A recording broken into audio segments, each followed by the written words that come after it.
Les amis, comment allez-vous aujourd'hui? Pour changer un peu sur ma chaîne, je vous présente la Diesel. Eh oui, TSR vous présente la Diesel. Pourquoi? Parce que j'aime beaucoup ce véhicule. Il s'agit bien sûr de la BMW série 1 125D. Vous allez voir, elle est assez étonnante. C'est la raison pour laquelle d'ailleurs j'ai envie de vous présenter cette voiture. Alors pour la partie technique, on va démarrer par le moteur puisqu'il s'agit d'un 4 cylindres 2 litres turbo qui développe 218 chevaux et 450 de couple. C'est la raison pour laquelle j'avais envie de tester ce véhicule parce qu'elle en a sous le capot, on va dire.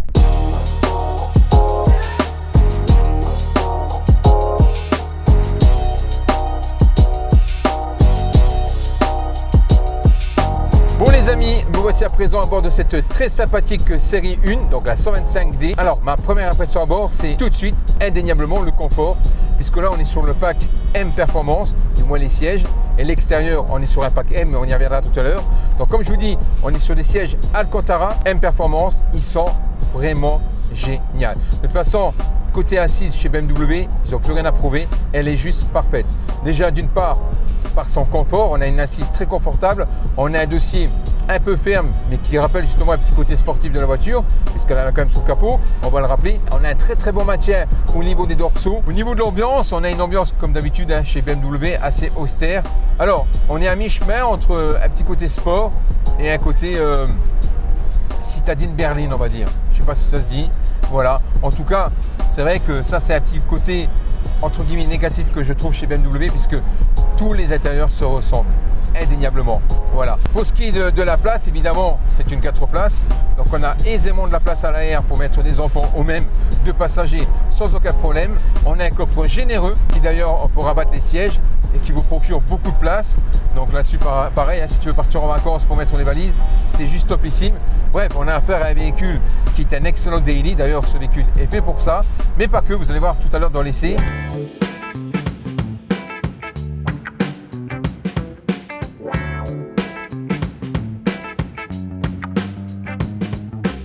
Donc comme je vous l'ai dit dans la fiche technique, on est sur un 4 cylindres 2 litres turbo qui développe 218 chevaux. Croyez-moi, c'est un véhicule très généreux en couple puisqu'il dispose de 450 Nm. Évidemment, je me répète, l'association du turbo avec le diesel, ça procure du couple. Voilà. Donc on a affaire à un véhicule qui est quand même généreux en accélération. Donc là, je vais vous montrer. Bon, évidemment, c'est pas sa vocation première, on est d'accord.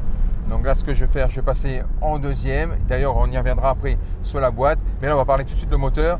On accélère et là, la voiture, elle part et elle rupte à 5500 tours minute. Et là, on voit qu'elle est très généreuse en accélération et en reprise. Donc franchement, honnêtement, si demain vous arsouillez, encore une fois, elle n'est pas faite pour ça, mais si demain vous arsouillez avec une petite citadine sportive, croyez-moi, vous ne serez pas ridicule. Bon, après, il faut comparer ce qui est comparable, mais c'est vrai qu'en termes d'accélération, vous ne serez pas du tout ridicule. Donc là, je repasse en troisième. Voilà, je suis à 2500 tours minute. J'accélère. La voiture met un petit peu. Voilà. Alors, par contre, il y a un petit peu de latence. Il y a un peu de latence avec le turbo. Quand on accélère, elle ne part pas tout de suite. Ça, c'est typique des turbos, mais c'est vrai que celle-ci, on le ressent un peu. C'est dommage parce que, comme c'est un véhicule qui rupte environ 5500, je dirais même un peu moins, il s'étouffe vers 5000, il commence à s'étouffer. Donc du coup c'est un peu dommage parce que la marge d'accélération elle n'est pas énorme. Tu vois, là je vais repasser admettons en deuxième, c'est là où la reprise se fait le mieux. J'accélère, tu vois, il y a un temps, voilà, ça pousse, voilà, et là il faut shifter. Voilà, mais en attendant ça procure quand même pas mal d'accélération. Alors en termes du 0 à 100, il me semble, je ne me rappelle plus trop, mais il me semble qu'on est dans les 7 secondes 5 ou 7 secondes 8. Vérifier, encore une fois, je ne casse pas Wikipédia, mais il me semble que c'est ça, voilà. Mais c'est largement suffisant pour se faire plaisir, arsouiller des petites routes de campagne et de ne pas se faire ridiculiser par des petites sportives. Voilà. Alors, ce moteur est associé à une boîte manuelle 6 vitesses. Donc là, je shift. Alors, ça passe bien, mais ça a tendance à raccrocher un peu, tu vois, ça manque de fluidité. Je pense qu'une bonne vidange de la boîte, d'ailleurs Maxime il fera tout ça aux petits oignons, mais je pense qu'une bonne vidange de la boîte ne serait pas de refus parce que ça raccroche légèrement. Après c'est pas si transcendant que ça, je veux dire ça passe, tu vois là, tu vois, j'arrive, on y va, mais j'aurais aimé quelque chose de beaucoup plus fluide sans raccrocher. Voilà, sinon ça passe très bien. Par contre, l'embrayage est vraiment topissime puisqu'on a une bonne sensation à la pédale. Ça arrive souvent que lorsqu'on appuie sur l'embrayage, eh bien, il y a une course au tout début qui ne sert à rien puisqu'on appuie dans le vide et après ça embraye. Là, on appuie, ça embraye direct. Donc pour le coup là, c'est vraiment top. C'est appréciable à passer les vitesses. Et comme je vous le dis, je me répète, c'est pas trop ferme. Donc du coup, tu n'auras pas un mollet de compeur, on va dire. Voilà.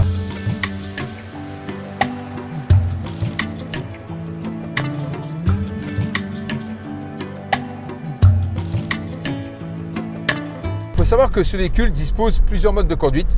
Le premier, c'est EcoPro. D'ailleurs, il s'affiche sur l'interface et vous pouvez régler vos paramètres et il vous indiquera si vous avez fait une conduite économique. Ensuite, on a le mode confort qui lui est véritablement confortable, vous l'aurez compris. On a le mode sport et le mode Sport Plus. Donc la différence entre le Sport et le Sport Plus, c'est que le Sport Plus donne plus de réactivité à la pédale et on a une direction plus ferme. Justement, on y vient à cette direction puisque pour moi, pour un véhicule diesel de ce type, la direction, je la trouve vraiment parfaite. Elle est ni trop volage, ni trop légère, ni trop dure. Évidemment, pour un véhicule sportif, j'aurais voulu quelque chose de plus ferme. Mais encore une fois, on n'est pas véritablement sur un véhicule de sport. On est plutôt sur un diesel, un petit caractère de sport, mais qui envoie un petit peu du bois. Mais c'est vrai que la direction, elle est vraiment très précise. Voilà, on sent bien les informations qui passent au volant.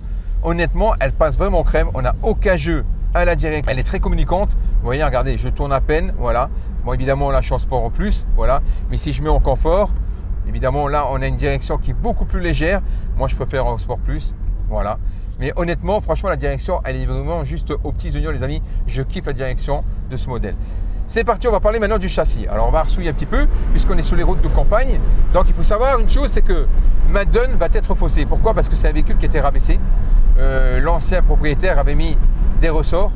Et donc, du coup, sur ce type de véhicule, c'est pas ce qu'il y a de mieux à faire.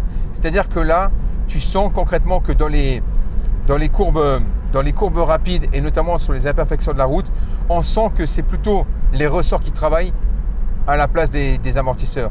Et ça, c'est pas top. Sinon, globalement, on a affaire à un véhicule qui tient assez bien la route. Donc là, je vais ressouiller un petit peu. Pas trop, mais bon, voilà. Tu vois. Ouais, tu vois. Ouais. Là, la voiture a quand même pas mal de roulis. Il y a du mouvement de caisse. Donc honnêtement, pour le prochain propriétaire, je lui conseillerais soit il retire les ressorts, soit il garde les ressorts, il passe directement par des combis ou quelque chose de plus sport. Voilà. Après, encore une fois, j'y reviens, le véhicule a 115 000 km, les amortisseurs ne sont pas neufs. Donc évidemment, ils ont accusé un petit peu les kilomètres. C'est tout à fait normal. Un véhicule qui a plus de 100 000 km n'aura pas une suspension aussi ferme qu'un véhicule qui a 20 000 km. On est d'accord. Allez, on a ressouillé un petit peu. Tu vois, j'ai des mouvements de caisse, donc du coup, pour le coup, ça va être un peu compliqué de faire un peu full gazon, tu vois.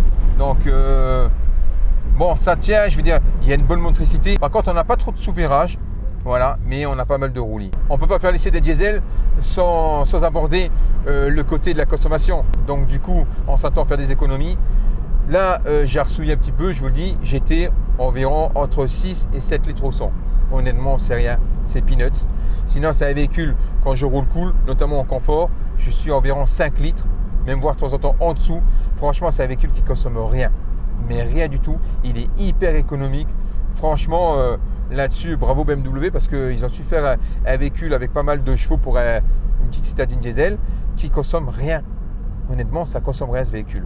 Voilà. Après, une fois de plus, je ne suis pas le spécialiste des diesels, donc corrigez-moi si je me trompe, mais je trouve que pour un diesel de 218 chevaux qui consomme en moyenne entre 5 et 6 litres, je trouve que c'est raisonnable. Voilà. Encore une fois, je me répète, je ne suis pas un pro diesel. Alors, à qui s'adresse ce véhicule? Eh bien, j'aime pas dire que c'est des voitures de filles ou autres, mais moi, je trouve que ce véhicule-là, il s'adresse à la jante féminine. Pourquoi? Eh bien, elle est compacte, elle passe partout, elle est facile à conduire. Il y a de la place. Si madame a des enfants, elle peut les mettre dans le coffre et mettre le chien à l'arrière. Oui, ça c'est une question de préférence. Voilà. Elle peut faire ses courses aisément. C'est confortable. Elle peut doubler les tracteurs quand elle en a envie. Ou des voitures sans permis. De temps en temps, ça arrive. Madame s'énerve. Tu vois. Donc, du coup, je trouve que c'est un véhicule qui s'y prête vraiment bien pour une femme. Mais sans aucun problème. Voilà. Après, aussi également, pour un jeune, quand je dis jeune, voilà, tout est relatif, mais une jeune clientèle qui a envie d'un véhicule qui est assez performant, qui n'a pas envie de se ruiner en termes de consommation, notamment de l'essence, et qui n'a pas envie d'être ridicule. Voilà. Notamment, elle a une belle gueule, elle a une petite belle gueule. Moi, j'adore la ligne. La ligne est juste magnifique. Voilà. La couleur. Voilà. On aime ou on n'aime pas. Moi, je kiffe. Donc, globalement, franchement, c'était un véhicule dans sa catégorie. Honnêtement, si je devais lui donner une note sur 10, je lui donnerais 8 sur 10 parce que elle est très agréable à conduire. Je pourrais partir en vacances tout de suite, faire 1000 km avec. On est tellement bien dans les baquets, et ça, c'est un gros point fort. C'est ces sièges Alcantara de M Performance, ils sont juste aux petits oignons.